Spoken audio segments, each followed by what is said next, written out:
Assalamu alaikum jama'ar Facebook da TikTok gaba ɗaya. Kamar yadda kuka sani wanda suke following ɗinmu musamman followers ɗinmu za su ga kwana biyu mun canza tsarin bidiyon da muke ɗorawa.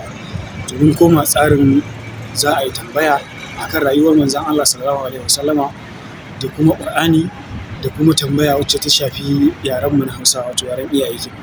To muna yin wannan bidiyon alhamdulillah mutane suna ta ba da contribution ɗinsu wato gudunmawa.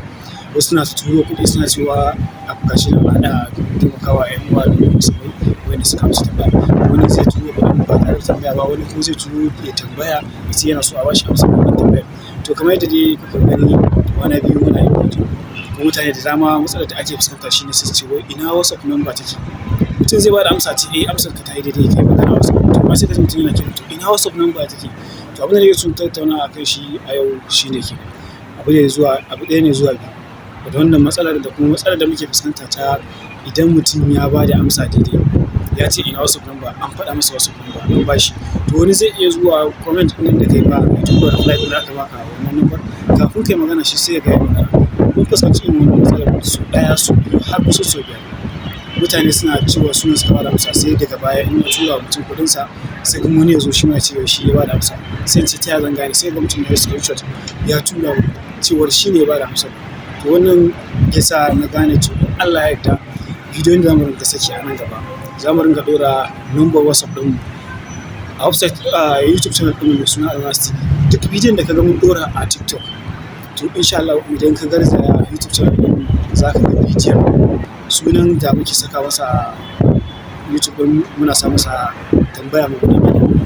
Tambaya mabuɗin ilimi 1, 2, 3. Yanzu haka shirye-shiryen da muke yi insha Allah TV za mu saki na gaba kenan, na huɗu kenan. To dan Allah mutane ba mu haɗin kai. A ƙasan description dan Allah a dinga duba wanda ya san ya bada amsa daidai kawai duba ƙasan description akwai number mu ta WhatsApp a ƙasan description da mutum ya duba insha Allah in ka duba za ka ga number mu sai ka ɗauka sai ka mana magana ta WhatsApp insha Allah in ka mana magana ta WhatsApp ko wasu lambobi da zan baka guda 5 ne zuwa 6 zan ce ka dawo ƙasan reply ɗin da kai wato ƙasan comment ɗinka za ka ga reply. Sai ka danna reply sai ka rubuta wannan lambobin da na faɗa maka. In Allah da kana dannawa to ina duba in Allah da zan ga lambobin da na faɗa maka. Haka kenan ka tabbatar da cewa kai ne wanda ka bada wannan amsar. To in Allah da ina ga matsalar da muke fuskanta za mu kauce mata za mu fuskanci.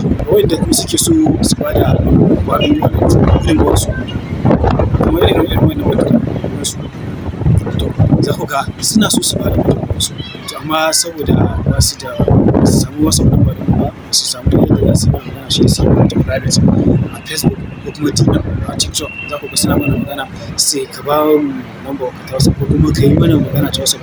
Wani ma number shi za ka bani kamar yadda muna muku wannan number shi za ka wani ya bada ya ce a masa magana.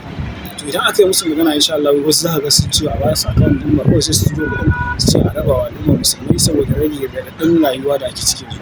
Wasu kuma za su ce to a wani gari kake zan faɗa musu garin da nake sai su tura da namba ta wadda direba zai kira ni idan na je tasha zan anshi kaya gudunmawar sa. To wasu sun aiko da kayan sakawa, wasu kayan abinci, wasu kuma kuɗaɗe. To alhamdulillah muna godiya Allah subhanahu wataala ya biya ku da gidan aljanna. Waɗanda kuma suke amsa wannan tambayoyi da kuma waɗanda suke da sha'awar amsawa ko kuma ba su sani ba suke shigowa wannan channel ɗin tamu mai suna Almas domin amsar tambaya. To alhamdulillah muna godiya. Wani bai san tambayar ba, to rashin sanin tambayar da aka yi wani sai ga ya shiga comment yana dubawa a comment sai ga amsar yana ganin amsar kuma haka alhamdulillah ya ilmantu. Ina fata an fahimta. Da Allah da Annabi ayi kokari a ba mu haɗin gwiwa wannan nake cewa assalamu.